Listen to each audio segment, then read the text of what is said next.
시편 2편 1절에서 12절까지입니다. 오늘 시편 2편은 이스라엘을 다스리는 왕, 그리고 그 외에도 세상 나라를 다스리는 그 왕과 관련이 있는 시입니다. 세상의 왕은 어떻게 나라를 다스려야 되는가? 어떤 사람이 되어야 하는가? 하나님에 대해서 어떤 태도를 가져야 되는가? 그걸 가르쳐주고 있습니다. 이 왕조 시대는 왕에게 누가 와가지고 왕이여 왜 당신은 그렇게 합니까?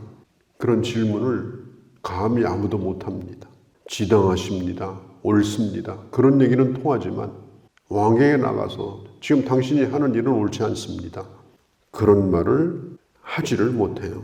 왕은 백성에게 그런 얘기를 합니다. 명령을 합니다.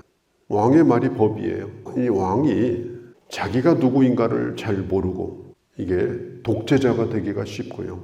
폭군이 되기가 쉽고, 그리고 자기가 절대적인 존재인 줄 착각하고, 그래서 태양의 아들이니 신의 아들이니 이제 그런 이 얘기를 하게 되는 것입니다. 이제 이런 가운데 우리 주님께서 하시는 말씀이 뭐냐? 어찌하여 이방 나라들이 분노하며 민족들이 헛된 일을 꾸미는가?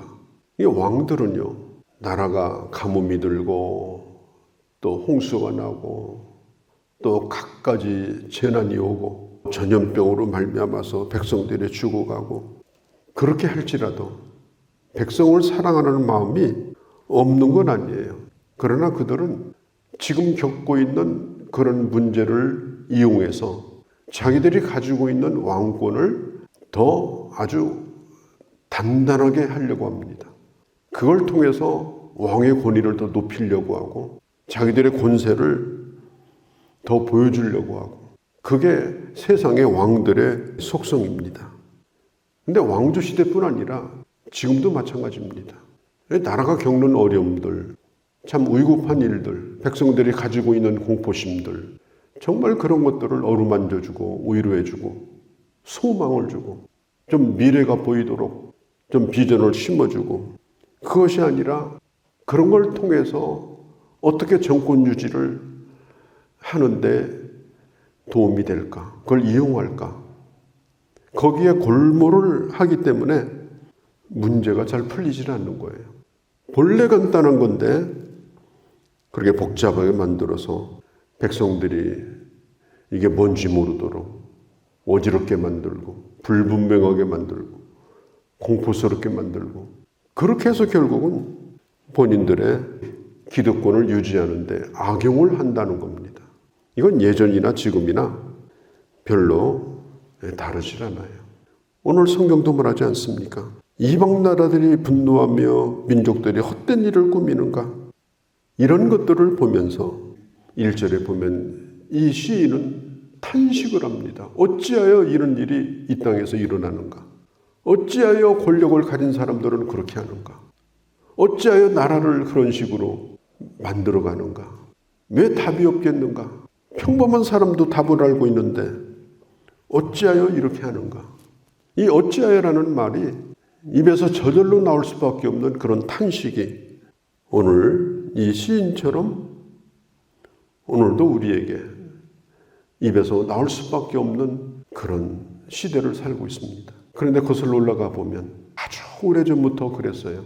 항상 권력을 가진 사람에게 30년 전에도 40년 전에도 10년 전에도 지금도 어찌하여 왜 권력을 가지면 저렇게 사람들이 못되게 변하는가?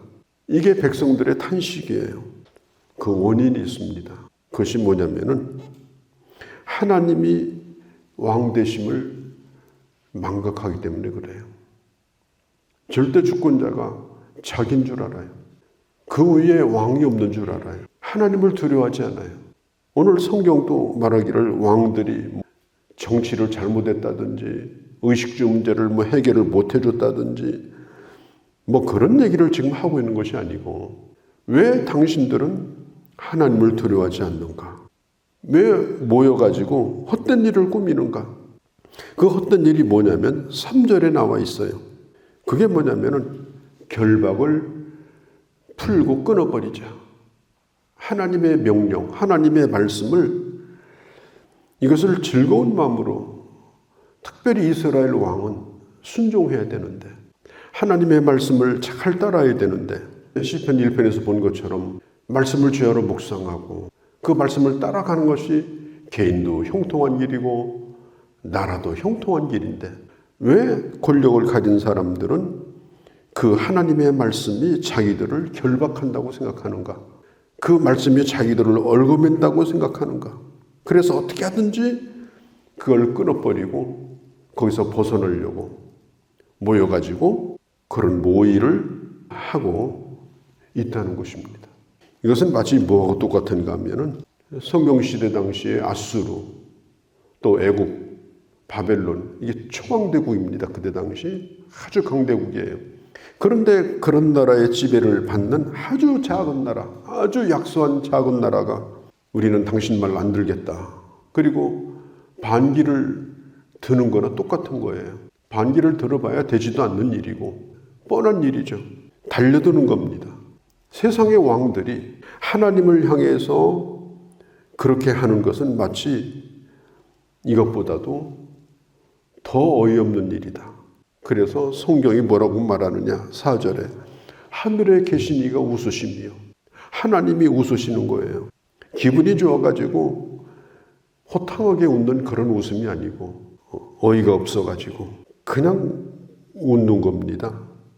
하늘에 계신 이가 웃으시며 그분이 왕이신데 그 모든 것들이 그분의 주권 아래 있는데 지금 모여가지고 하나님을 멸시하고 하나님을 모독하고 그리고 나라가 겪는 어려움들을 통해서 오히려 자기들의 권력을 유지하는 방법으로 써먹고 그런 왕들에 대하여 하나님은 하늘에서 웃으십니다. 버릇없는 손자가 할아버지의 수염을 잡고 잡아다녀요. 그러면 할아버지가 허허하고 웃어요. 웃을 수밖에 없죠. 그러면서도 할아버지는 그걸 이해를 하셔요. 이 하나님의 권위에 도전하는 것은 손자가 할아버지 수염 잡아다니는 것하고 틀려요. 그것보다도 1000배 만배 더 악한 일입니다. 웃어넘길 수 없는 일이에요. 그래서 주님은 웃을 수가 없어서 웃는 거예요. 웃을 수가 없어서 웃는 웃음이 뭐예요? 쓴 웃음 짓는 겁니다. 냉소적인 웃음입니다. 주님 웃으신 다음에 뭘 해요? 5절에 그 웃음은 곧 바로 진노의 웃음이에요. 기가 막힌 거죠. 웃으시면서 뭘 준비해요? 심판을 준비하는 거예요. 오늘 이 시편 2편은 이 왕들의 교만, 하나님을 두려워하지 않는 주권자들의 이 잘못된 생각, 그것을 향해서 하시는 말씀입니다. 너는 하나님을 두려워하라. 7절, 8절, 9절에 보면 하나님께서 자기 아들에게 전권을 맡기셨습니다. 그 아들을 세우셨는데 이 아들은 육신적인 이스라엘의 왕이 아니라 바로 하나님이 보내실 메시아, 하나님이 보내실 메시아를 의미하는 것입니다. 그 왕의 권위 앞에 모든 세상의 왕들은 다 무릎을 꿇으라는 거예요. 하나님의 아들이신 그 왕에게 철저한 권세를 주셨는데 오늘 성경에 보니까 9절에 철장으로 그들을 깨트리시는데 질그릇을 부수시듯 하리라. 질그릇이 얼마나 잘 깨집니까? 예전에 질그릇이 있었어요. 충분히 굽지 않은 그런 그릇인데 건드리면 깨져요. 그런데 그 질그릇을 손으로 치기만 해도 깨지는데요. 철막대기로 치면 어떻게 되겠어요? 산산조각이 나는 거예요. 오늘 9절에 그 아들이 그와 같이 세상을 심판할 것이다. 10절에 보면은 그러므로 그에게 교훈을 받고 지혜를 얻어라. 그 왕이 누구인지를 알라. 그리고 그분으로부터 지혜를 얻어라. 왕 되심을 인정하고 12절에 그분 앞에 무릎을 꿇라. 그 아들에게 입을 맞추라. 이 말은 그 아들의 발에 입을 맞추라. 엎드려서 그 발에 입을 맞추라는 거예요. 이 아들은 바로 예수 그리스도를 의미합니다. 2절에 기름 부음 받은 자, 또 또 5절에 내가 나의 왕을 거룩한 시온에 세우셨다. 7절에 너는 내 아들이라 내가 너를 낳았다. 예수 그리스도는 바로 만왕의 왕 되신 주님이시고 또 교회의 왕이십니다. 그분이 이 땅에 육신으로 오실 때는 정말 겸손하게 오셨죠. 누구도 눈여겨보지 않을 정도로 아주 초라한 모습으로 주님이 이 땅에 오셨습니다. 그러나 주님이 다시 오실 때는 철장 권세를 가지고 알곡과 가라지를 구분하시고 양과 염소를 구분하시고 진실과 거짓을 구분하시고 공의로운 심판을 하시는 분으로 오실 것이니 12절에 그 발에 입을 맞추라. 그 앞에 무릎을 꿇라. 그러니까 빌립보서 2장에 보면 이렇게 말씀했죠. 예수 그리스도는 자기를 낮춰 종의 모습으로 오셨다. 그러나 그 주님을 성부 하나님께서 높이셨다. 그러니 모든 이름 위에 뛰어나게 하셨으니 그 발 아래 무릎을 꿇으라. 빌립보서 2장 10절에 말씀하고 있습니다. 사도 바울이 예수님을 모를 때 아주 의기양양해가지고 교회를 핍박하기 위해서 가다가 예수님을 만났습니다. 그리고 예수님을 만난 다음에 그가 무릎을 꿇었어요. 바울이 그렇게 하고 있는 동안에 하나님께서 하늘에서 웃고 계신 거예요.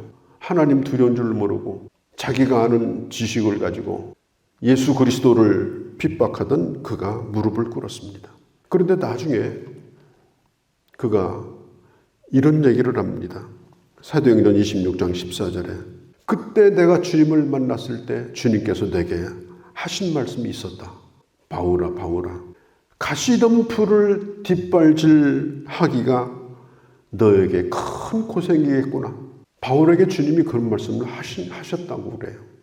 주님을 핍박하고 그리고 주님을 거스려 사는 인생이 결국은 가시에 다 찔리고 자기만 고통스럽고 자기만 아프고 결국은 다 깨져버리고 아무것도 남지 않는 인생이 되어버리고 말았다.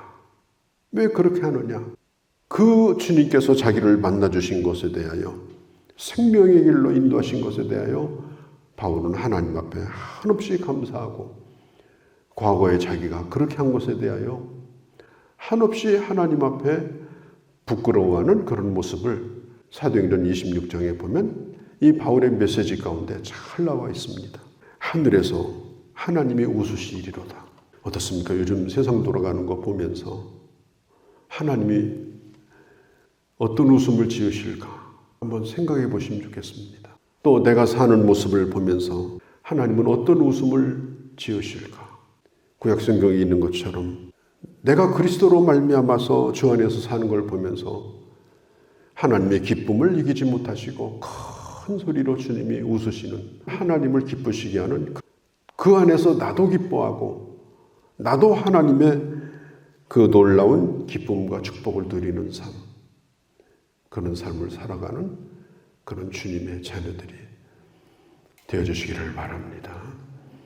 거룩하신 우리 아버지, 하늘에 계신 그 하나님이 웃으시며 주께서 그들을 비웃으시리로다. 그때의 분을 바라며 진노하신다고 말씀하신 주여, 우리가 보고 있는 이 세상과 우리 자신을 바라보며 하나님은 어떤 웃음을 짓고 계실까 다시 한번 생각해보며 나로 말미암아 주님이 기뻐하시고 그리고 그 기쁨으로 나도 충만하여 참으로 주 안에서 행복하게 그 은혜를 누리며 살아가는 저희가 되도록 주여 저희들을 다스려 주시고 항상 주 안에 거하며 주의 은혜를 누리며 살아가는 저희가 되게 하여 주시옵소서.